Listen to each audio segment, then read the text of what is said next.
정치권 소식입니다. 오늘부터 국회에선 국정감사가 시작되는데요.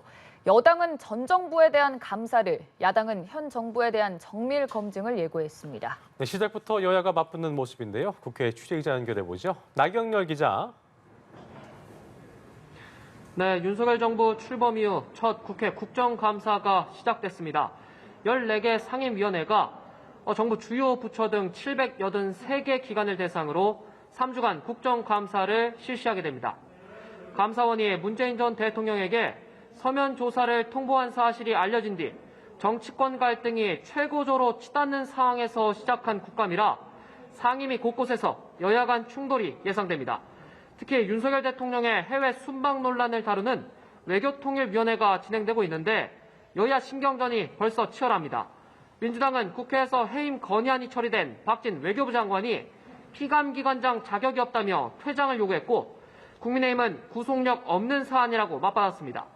해외 순방 도중 불거진 윤 대통령의 비속어 논란, 한미 정상회담 불발 등을 두고도 공방이 이어지다 외통위는 30분 만에 정회했습니다. 법사위와 교육위에서도 여야가 정면 충돌하고 있는데요. 여당은 민주당 이재명 대표를 둘러싼 성남FC 후원금 의혹, 쌍방울 변호사비 대납 의혹 등에 집중하며 사법 리스크 부각에 나설 예정입니다. 이에 민주당은 김건희 여사 논문 표절 의혹으로 대응한다는 입장인데요. 하지만 증인으로 채택된 국민대와 숙명여대 총장이 해외 출장을 이유로 불출석을 통보해와 여야가 이 문제로 신경전을 벌이고 있습니다. 야당은 두 총장과 함께 김건희 여사를 증인으로 불러야 한다고 주장했고 국민의힘은 과도한 정치 공세라고 맞서고 있습니다. 일각에선 이번 국감이 정책이 아니라 정쟁 국감이 되는 것 아니냐는 우려도 나오고 있습니다. 나 기자의 말대로 감사원이 문재인 전 대통령에게 서면 조사를 통보한 것을 놓고 여야가 충돌을 했는데 오늘 국감장에서도 격렬한 공방이 예상된다고요.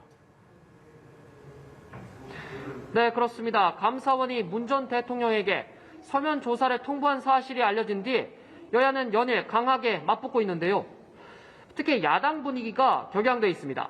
민주당은 감사권 남용, 정치 보복, 야당 탄압이라며 강하게 반발하고 있습니다. 이재명 대표는 윤석열 정부가 국민이 위임한 권력을 야당 탄압에 총동원하고 있다고 지적했습니다. 독재 정권처럼 공포 정치에 나섰다며 윤석열 대통령을 향해 자신을 되돌아보라, 지금의 칼날이 스스로에게 되돌아갈 것이란 점을 잊지 말라고 경고했습니다.